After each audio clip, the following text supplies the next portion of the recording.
Today I'm going to talk to you about how to achieve your goals in 2025. So it's kind of that time of year, isn't it? Many of us are sitting down thinking about what we want to achieve in the next 12 months. It's funny how we all like to do it in January.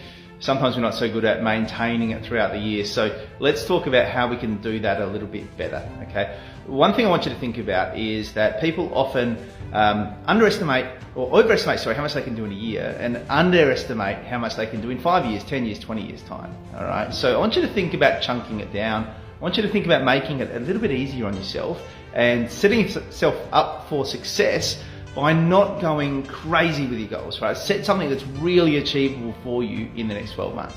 And when you do it, make it a SMART goal, all right? Now the SMART goal is a great acronym that we can use to make sure we're setting our goals really well. So they need to be specific, right? If you're not clear on exactly what it is that you want, then it's gonna be hard for you to focus and it's gonna be hard for you to get there. Make sure it's measurable, okay? If there's no way of measuring whether you're succeeding or not, or even measuring along the way that you're heading in the right direction, then it's really hard to stay on track. It's really hard to know that you're actually heading in the right direction. Sometimes we're working really hard trying to create change, but not actually making the change we want to achieve because we haven't made it measurable.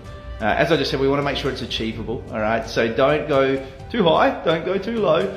Stretch yourself a little bit, but don't make it so much of a stretch that you're setting yourself up for failure. You're gonna then feel bad about yourself and it's gonna make it harder to redo and move on to the next goal as well.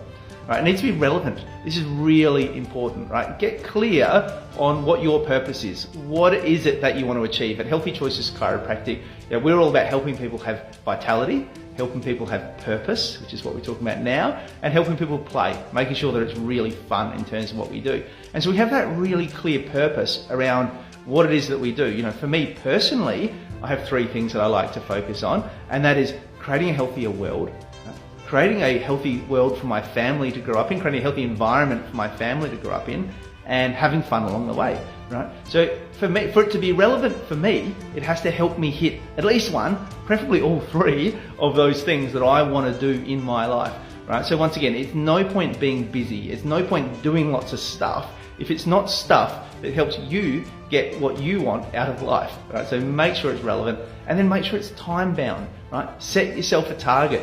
When's it gonna happen? When are you gonna get there, right? If it's something that I'm going to do, then you're always going to do it. It's always going to be in the future, right? So set a time that you're going to do it by. Set yourself steps along the way that you're going to hit certain milestones along the way so that you know you're on track and you know you're heading in the right direction. Now the final thing I want you to consider when you think about setting your goals for 2025 is just how important your nervous system is, how